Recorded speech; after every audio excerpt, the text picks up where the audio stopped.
Ya, baik. Kali ini kita bahas tentang alat optik, langsung ke kasusnya. Kalau di video sebelumnya, cek linknya di atas. Di video sebelumnya kita membahas khusus mata, bagian-bagian mata, fungsi-fungsi mata dan lainnya.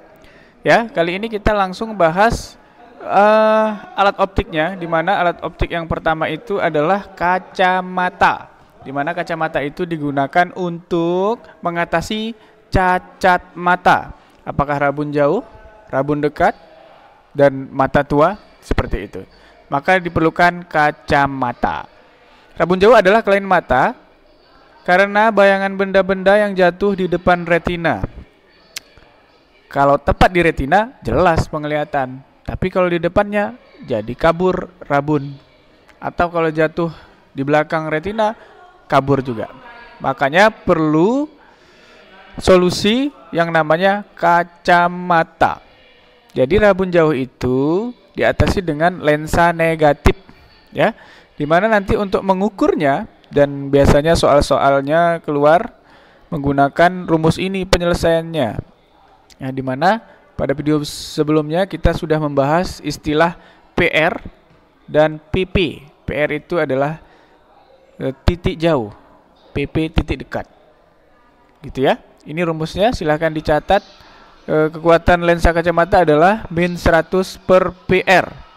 Jadi kalau soalnya dalam sentimeter, menggunakan rumus min 100 per PR. Tapi kalau soalnya dalam meter, menggunakan rumus min 1 per PR. Seperti itu. Itu untuk rabun jauh. Kemudian ada rabun, ini apa nih? Masih rabun jauh ya. Nah, dia jatuhnya di depan dia. Harusnya jatuhnya tuh di sini, di retina. Nah, ini penyebab dia kabur. Makanya dikasihlah kacamata agar jatuhnya ini dibelokkan. Cahayanya dibelokkan agar jatuhnya tepat di belakang seperti berikut ini. Nah, ini adalah lensa kacamatanya. Nah, seperti itu dibelokkan dan akhirnya jatuhnya bayangan itu tepat di retina. Itulah fungsi kacamata tersebut, seperti itu. Itu ya. Oke, lanjut. Rabun dekat. Kita langsung ke rumusnya. Nih rumusnya adalah, ini dia, 4 kurang, langsung rumus akhir ya, 4 kurang 100 per SN. SN ini dia, titik dekat mata normal 25 cm gitu. Jadi nanti bisa dimasukkan nilainya. Ini rumusnya. Jadi di soal biasanya ada data SN. Yang di soal yang 25 cm ini nanti di sini dia. Yang ini nanti kena ke sini dia. Oke, yang jelas masukkan angka di soal yang ini. Sebenarnya tinggal memasukkan aja. Misalnya di soal itu 50, berarti 100 per 50 itu sama dengan 2. Jadi jawabannya 4 kurang 2. Selesai deh. 2 plus dia. Itu kalau mata rabun dekat. Ya, seperti ini ya. Agak goyang sedikit. Gimana kalau mata hypermetropy? Silahkan dicek. Itu bayangannya. Ya, kemudian bayangannya jatuh di belakang retina. Gitu. Sesudah memakai kacamata, didesain kacamatanya, nggak kelihatan kali ya, ini dia ya, kacamatanya. Bayangannya diset agar jatuh tepat di retina. Ya, retina itu belakang mata ya, seperti itu. Oke, kita lanjut ke mata tua.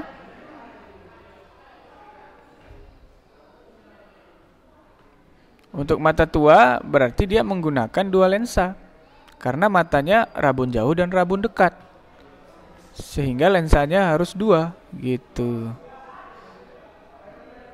Ya, lensa positif dan negatif didesain. Dalam satu lensa itu langsung fungsinya 2. Sehingga ketika dia melihat benda dekat, bayangannya jatuh tepat di retina. Begitu juga ketika melihat benda jauh, bayangannya juga jatuh tepat di retina. Kemudian ada cacat mata selanjutnya itu adalah astigmatisme, ya.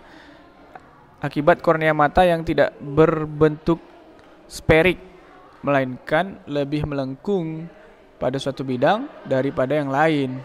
Ditolong dengan kacamata berlensa silindris. Jadi penglihatannya itu kira-kira begini, kabur dia, cah. Jadi ditolong dengan kacamata silindris. Nah, tanpa kacamata seperti ini, dengan kacamata seperti ini. Jadi dikasih kacamata agar dia tepat, dia jatuhnya di sini, nggak mencar-mencar nih kayak gini nih bayangan benda tadi. Kalau ini dia fokus dia di satu tempat sehingga penglihatan menjadi jelas gitu. Jadi penting sekali kacamata ini. Siapa yang pakai kacamata? Katakan saya. Selanjutnya, alat optik selanjutnya adalah loop. Loop itu adalah kaca pembesar. Loop terdiri dari lensa cembung, bukan dua lensa. Terdiri dari sebuah lensa cembung. Jadi loop inilah dasar yang digunakan untuk teropong nantinya ataupun mikroskop itu menggunakan loop. Makanya loop ini kita bahas terlebih dahulu. Jadi rumusnya gampang sekali. Pembesaran bayangan adalah SN per fokus. Gitu aja. Jadi nanti rumusnya ada dua, tergantung soal apakah minta yang mata berakomodasi maksimum atau soalnya minta mata tidak berakomodasi. Jadi rumusnya ada dua. Gitu.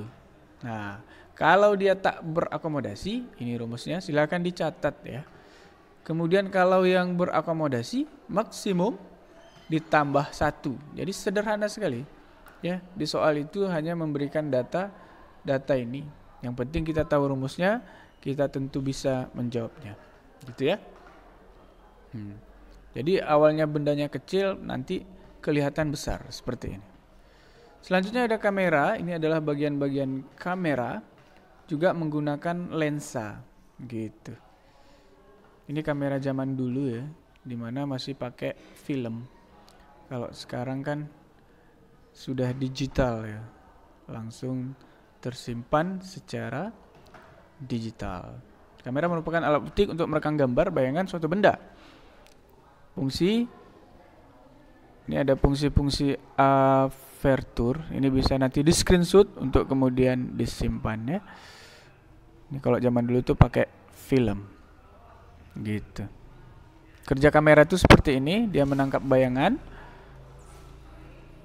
kemudian diteruskan ke film untuk disimpan sesuai cahaya bayangan yang masuk ya. Cahaya maksud saya, cahaya. Ini ada beberapa persamaan mata dengan kamera. Silakan di screenshot jika ingin disimpan datanya. Kemudian ini juga persamaannya. Di sini adalah rumus pembesaran bayangan pada kamera, di mana rumusnya adalah, silakan dicatat, M sama dengan S aksen. X aksen itu jarak film per jarak benda, atau tinggi film per tinggi bayangan pada film per tinggi benda. Itu dia. Kurang ya, bukan atau, kurang. Ini ketikannya agak amburadul, tapi ini adalah tanda kurang di sini. Selanjutnya ada mikroskop. Ya, di sini beberapa alat ya, ada lensa okuler, ada lensa objektif. Jadi lensa objek ini dekat pada objek, pada benda. Kalau okuler ini dekat pada si pengamat atau mata manusia. Gitu. Kemudian ada pengatur jarak fokus, kemudian meja preparat, kemudian ada cermin cekung. Ya, jadi di situ ada lensa, ada cermin. Jadi penggabungan dua alat ya. Satu cermin, satu lensa. Untuk apa gunanya? Untuk melihat benda-benda yang sangat kecil. Ya, menggunakan lensa cembung. yaitu lensa okuler dan lensa objektif. Jadi ada dua lensanya seperti itu. Ini persamaannya. Jadi seringkali ditanyakan di soal-soal itu adalah pembesaran bayangan juga, di mana rumusnya adalah S aksen OB objektif per S OB ya kali SN per F OK. OK ini okuler. Jadi dipahami dulu ada objektif, ada okuler. Okuler yang dekat ke mata. Ini dia, okuler dekat ke mata pengamat dan seterusnya. Oke, kita lanjut lagi ke teropong. Teropong ada banyak, ada teropong bintang, teropong bumi, teropong panggung, teropong atau teropong Galilei ya, teropong pantul dan periskop. Ini teropong. Jadi dia menggunakan dua lensa, yang satu sebagai lensa okuler, yang satu sebagai lensa objektif. Di teropong juga di soal sering ditanyakan adalah pembesaran bayangannya ya. M sama dengan FOB per FOK. Kemudian ada pembentukan bayangan pada teropong itu seperti ini ya.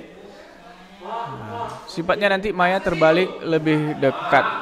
Oke, selanjutnya ada teropong bumi. Ini juga enggak pala ini ya, enggak pala berbeda. Hanya perbedaannya teropong bumi itu agar bendanya yang terlihat tak terbalik, maka ada lensa pembalik di tengah-tengahnya. Ini dia. Oke, lanjut. Pembentukan bayangan pada teropong bumi seperti ini sesuai dengan susunan ini tadi.